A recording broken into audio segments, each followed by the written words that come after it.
some of the challenges that we've had more specific to our site in Bududa.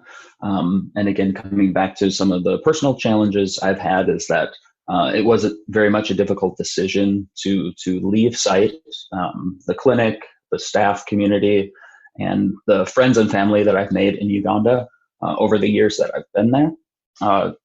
The headquarters team has been fantastic in supporting the decisions of our FOMs because some have decided to stay on site, some had decided to return back to their homes. So they were great through that process. But it was also very important both for us, I think, as an organization and in discussing how best we want to maintain clinic operations or not during this time, having those good discussions with our site staff.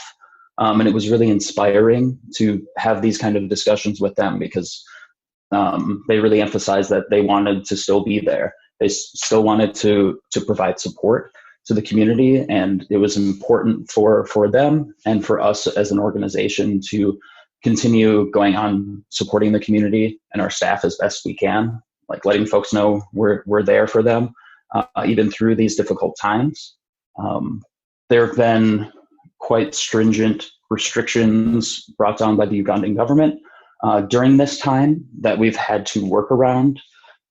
The airports are closed down, the borders are closed down, the public transportation and private transportation have been closed down and only are now slowly starting to be reintroduced. So that those transportation issues have been things we've had to work around. We're in a rural setting, so being able to go to pick up, for instance, like supplies for the clinic or medical supplies for our pharmacy, initially were of concern, but we've been able to work with the district and the local government with some support in providing transport for us to be able to move to the nearby town to get the supplies that we need, which has been great. We've definitely had some challenges around cost changes throughout this time as well too. Obviously, we've had to make some changes around that transportation, but as well, even looking at the variations in cost on supplies that we get. For instance, the price of exam gloves had gone up by almost 4 times in pricing. So difficult decisions on, obviously we need gloves. PPE is very important, especially in a time like this and within a clinic setting. So making sure, like, how can we balance and adjust some of our other budgets elsewhere to make sure that we're able to continue keeping the clinic safe. I think we're definitely victims of our own success in this situation and with many of the projects that we do, because we are seeing as community members see us continuing to maintain a high quality of care and maintaining supplies of items as other facilities are starting to run out and more folks are continuing to come to us, making sure that we continue to keep a good balance of supporting the community and, again, coming back to the supply of things as well. And being that we're a border district as well too, there's been more caution for all border districts in Uganda, with some of these restrictions lifting slower, because we do have a lot of inter-country travel for folks coming across. So again, working around those restrictions of making sure that it's opened up in a correct way and making sure that those movements in and out of our country and in and out of our communities, the government has put a lot of emphasis on. So making sure that our staff is safe and following the correct government standards are things that we also have been taking very seriously and at times could be a challenge as well.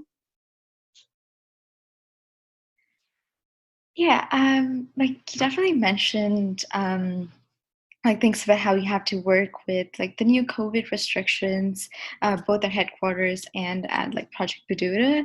And I was wondering, have you run into any problems with both like working with the community organizations and the government, while also keeping in mind the community's needs and also like the trust that you have built with them over the years?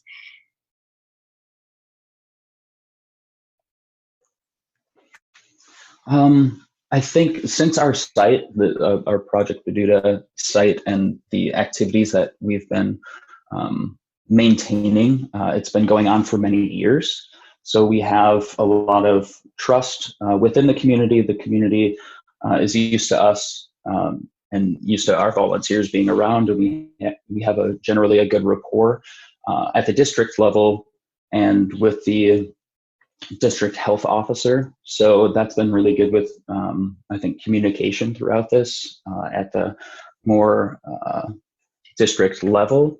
We also have staff members that are engaged in different government activities and within government facilities. So we have members that are actually on like district COVID task forces that are in our community. So it's nice to have staff members that are also engaged at that level to keep us informed of the activities that have been going on, so we can plan and work around that. I think maybe some of the bigger challenges were just when the first case was reported in Uganda, the government overall reacted and acted very quickly to kind of close borders and airports, to restrict or close down a lot of the transportation and a lot of the shops. So I think that there was like a lot of confusion around like, what does this all mean? How long are these restrictions going to be in place? And there was just kind of a lot of confusion about how is this going to work, and a bit of fear. And in seeing some police presence in our area, had us questioning, like, can we maintain safety of operations and safety of our staff? Thankfully, there was not too much issue around that. A lot of that had to do with markets that regularly operate in our area, attract people from a lot of different areas, and people that cross over the border to and from Kenya for supplies or supplying to these markets. So they wanted to make sure that those activities didn't continue on. But thankfully, the communication and the cooperation, both within our organization and across different organizations and entities, have been pretty good throughout the entire process.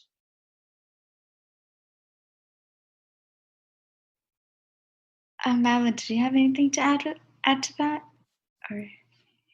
Yeah, I mean, I think so. Each of our FOMs and our site staff on the ground work very closely with the local health facilities, work with the Ministry of Health, and so it's really following their protocol to be able to best address how to continue working with the community as much as possible. And so I know that means different things in different countries. Just as an example, in Costa Rica, while we haven't been able to reopen the clinic, I know I mentioned the telehealth appointments, but what we've also been able to do and work out with the Ministry of Health is going to the clinic once a week to be able to distribute medications that have been prescribed through the telehealth appointments. And so trying our best to work within the parameters that are set, which can sometimes be very difficult, but a lot of the times, because we have made those personal relationships, we're able to really address in creative ways.